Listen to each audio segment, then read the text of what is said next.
Saudara Sekjen PDI Perjuangan Hasto Kristianto menilai pernyataan Wakil Presiden Ma'ruf Amin yang menyebut jika boleh memilih ingin menjadi anak presiden merupakan sindiran. Hasto menyebut sebenarnya publik sudah tahu pernyataan Ma'ruf Amin ditujukan kepada siapa. Menurut Hasto, sebagai masyarakat Timur, semua pihak sudah mengerti maksud dari Ma'ruf Amin. Di lain sisi, saudara, menurut Hasto, pernyataan Ma'ruf Amin juga semestinya dimaknai sebagai sebuah kekhawatiran, di mana tugas presiden sebagai pemimpin tertinggi yang semestinya menjunjung tinggi budaya meritokrasi, menurut Hasto malah kerap melanggar budaya itu.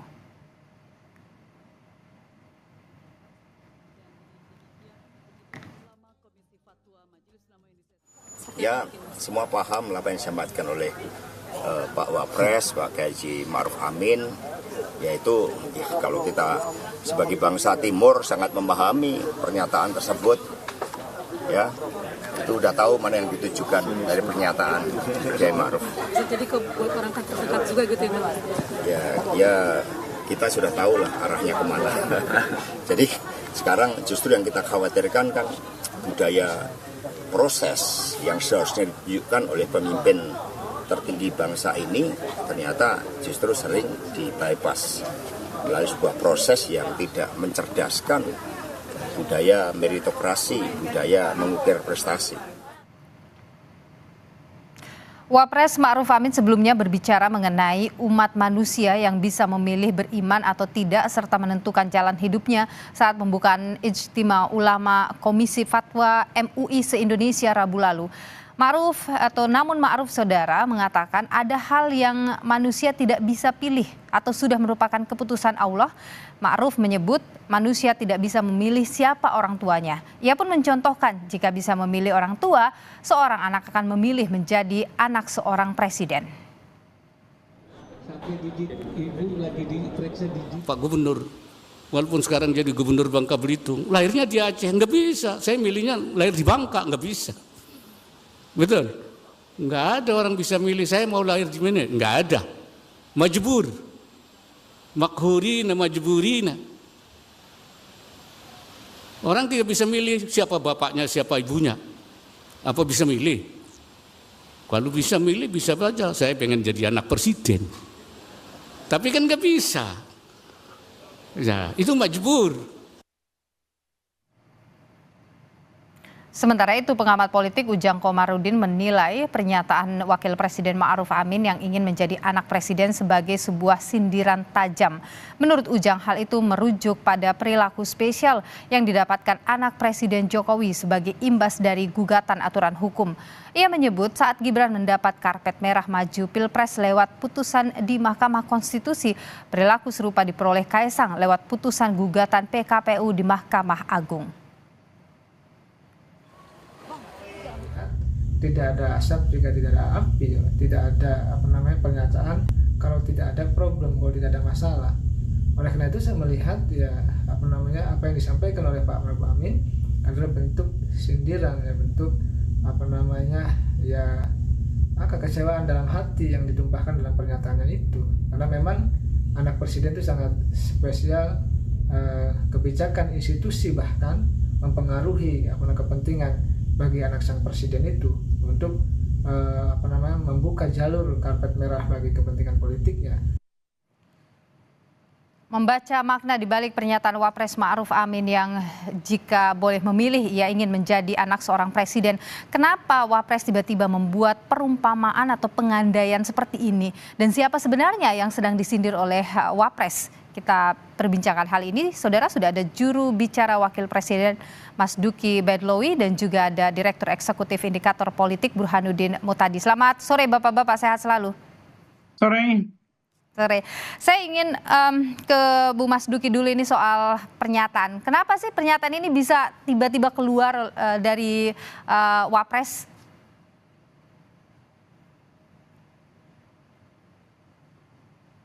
Bu Mas Duki.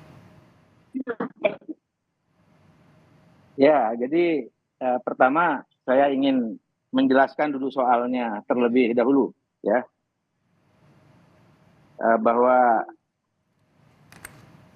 masalah ini lebih karena banyak disalahpahami dan diinterpretasi terlalu jauh oleh pihak publik ya. Dan sebenarnya ini kan acara di MUI ya, yang Wapres itu berpidato mengenai pentingnya bagaimana menjaga toleransi. Menjaga toleransi itu kan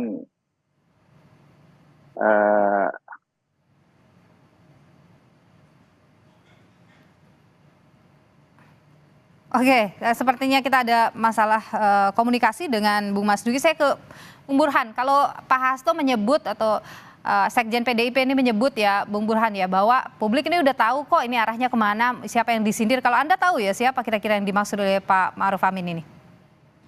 Begini ya, sebenarnya pernyataan lengkap Kiai Ma'ruf itu berkaitan dengan statement bahwa siapapun tidak bisa memilih siapa orang tuanya. Kalau misalnya seseorang menjadi putra presiden atau putri presiden, yaitu takdir, kira-kira begitu. Nah, kalau boleh milih, saya juga pengen jadi anak presiden. Nah, pernyataan yang terakhir ini memang tidak bisa disalahkan kalau publik mengaitkan dengan privilege yang dinikmati oleh putra-putri presiden. Dan kebetulan dari sisi timing, pernyataan tersebut nyaris bersamaan dengan keputusan MA yang tanda kutip ya menunda atau mengubah berkaitan dengan batas usia minimum buat calon kepala daerah. Yang kita tahu netizen mengaitkan dengan Mas Kaisang. Tapi lagi-lagi ini dari sisi koinsidensi. Meskipun tentu saja publik kemudian mengaitkan dengan banyak hal termasuk politisi seperti Mas Hasto kan.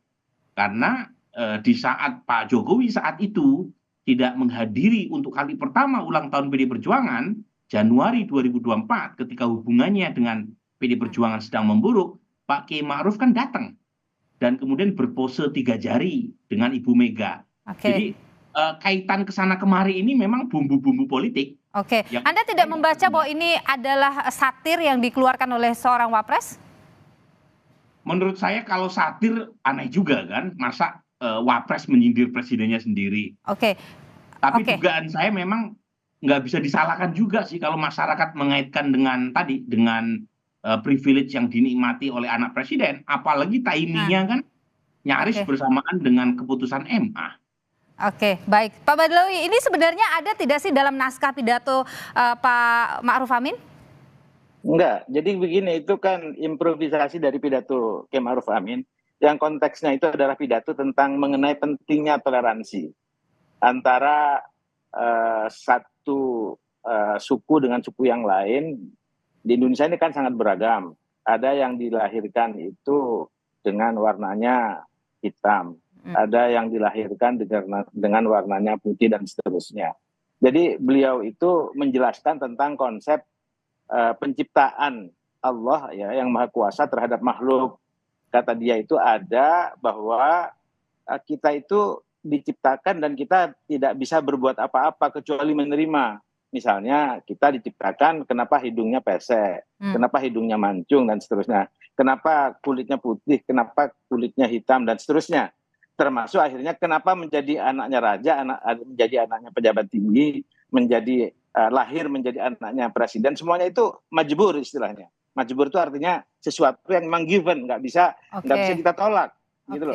Tetapi juga ada yang kemudian kita lahir itu memang bisa ikhtiar, kita berusaha. Nah, toleransi itu adalah dalam konteks berusaha. Konteksnya ke situ dan nggak ada hubungannya sama sekali dengan interpretasi yang berkembang di masyarakat, gitu loh. Oke, baik. Jadi itu spontan keluar dari Pak Ma'ruf Amin ya, tidak ada dalam teks pidatonya.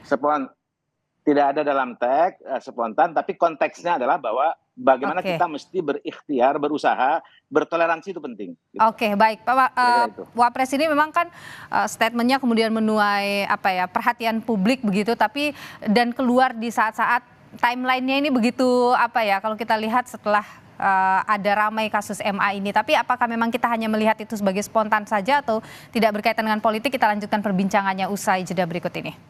Terima kasih. Anda ingin ke Bung Badlawi dulu. Jadi kenapa sih pengandaian itu harus menggunakan pengandaian jika bisa memilih jadi anak presiden begitu. Kenapa itu yang dipilih sebagai pengandaiannya, Bung Bahlil? Ada perbincangankah sebelumnya atau seperti apa?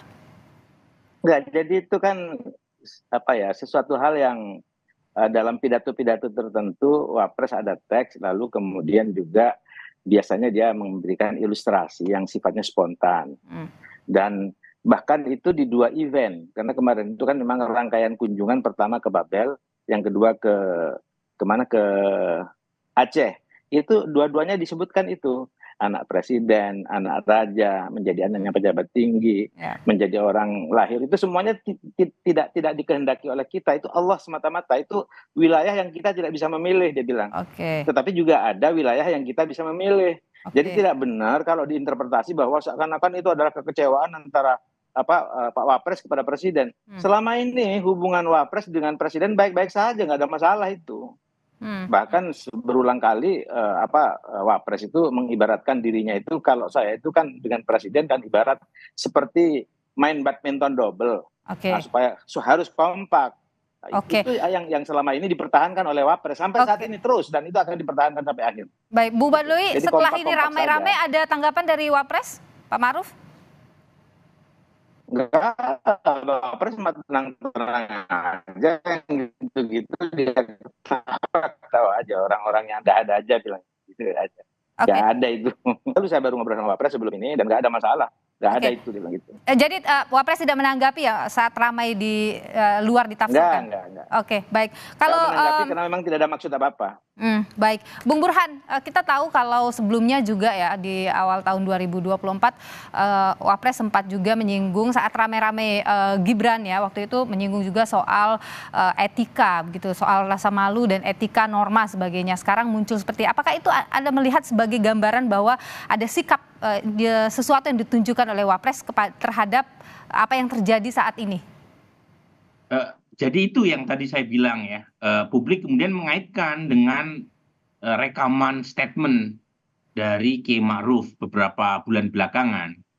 Bukan hanya soal statement terkait dengan etika dan rasa malu tadi, tetapi juga kehadiran beliau di acara ulang tahun PD Perjuangan di Januari 2024, di saat Pak Jokowi sedang melakukan kunjungan luar negeri, yang kemudian Ibu Mega memakai kesempatan kehadiran Kiai Ma'ruf sambil menyindir Pak Jokowi yang dianggap sengaja, tanda kutip ya, menghindari kedatangan atau hadir di acara ulang tahun PD Perjuangan. Apalagi ada pose 3 jari bersama capres-cawapres yang diusung oleh PD Perjuangan saat itu. Jadi memang kita tidak bisa menyalahkan ya kalau publik punya semacam tafsir yang liar berkaitan dengan statement Pak Kiai Ma'ruf ya. Saya sendiri membaca lengkap pernyataan Pak Kiai Ma'ruf di acara di Bangka Belitung ya. Jadi pernyataan tersebut secara umum itu tidak ada persoalan ya, karena tadi berkaitan dengan majbur, sesuatu hal yang tidak bisa dihindari karena kebutuhan. Cuma memang pilihan kata kalau boleh memilih saya menjadi anak presiden, ada 2 isu di sini ya. Satu, itu menegaskan bahwa anak presiden itu punya privilege dalam statement yang disampaikan oleh Pak Kiai Ma'ruf ya. Ini lepas soal batinnya ya, tetapi yang saya analisis dari sisi pernyataan lahiriahnya itu seolah-olah menegaskan bahwa anak presiden itu punya privilege. Setara dengan anak raja. Itu satu. Yang kedua, dari sisi timingnya itu hanya 1 atau 2 hari setelah keputusan MA yang menganulir batas usia minimum buat calon kepala daerah untuk maju di pilkada. Dan kita tahu dengan keputusan MA tersebut, itu Kaisang bisa maju baik sebagai calon gubernur atau wakil gubernur. Jadi dua hal tadi yang kemudian membuat banyak politisi ya anggap pernyataan Kiai Ma'ruf itu sebagai satir. Apapun maksud dan apa yang mendasari Kiai Ma'ruf mengeluarkan itu tentu hanya Kiai Ma'ruf yang tahu ya sebenarnya. Tapi pertanyaan saya begini, Bung Burhan. Kita nggak bisa menilai yang batin. Ya, betul. Tapi Bung Burhan, pertanyaan saya singkat saja ke Anda. Apakah Anda membaca ada hubungan tidak harmonis antara Pak Kiai Ma'ruf dengan Pak Jokowi? Saya belum lihat sejauh itu ya. Saya belum lihat sejauh itu. Selama ini Kiai Ma'ruf sangat bisa menempatkan diri sebagai wapres. Oke. Beliau tidak ingin terlihat mendahului atau mengambil porsi yang seharusnya menjadi kaplingnya presiden. Oke, Tetapi baik. lagi-lagi yang lahir saya tidak, yang batin saya tidak tahu. Saya hanya bisa menilai yang lahir. Kita hanya bisa membaca apa yang terjadi di permukaan. Terima kasih Bung Burhanuddin Muhtadi, Direktur Eksekutif Indikator Politik, dan juga Bung Mas Duki Baidloi, juru bicara Wakil Presiden. Terima kasih sudah berbagi pandangan di Kompas Petang. Sehat selalu Bapak-bapak. Terima kasih.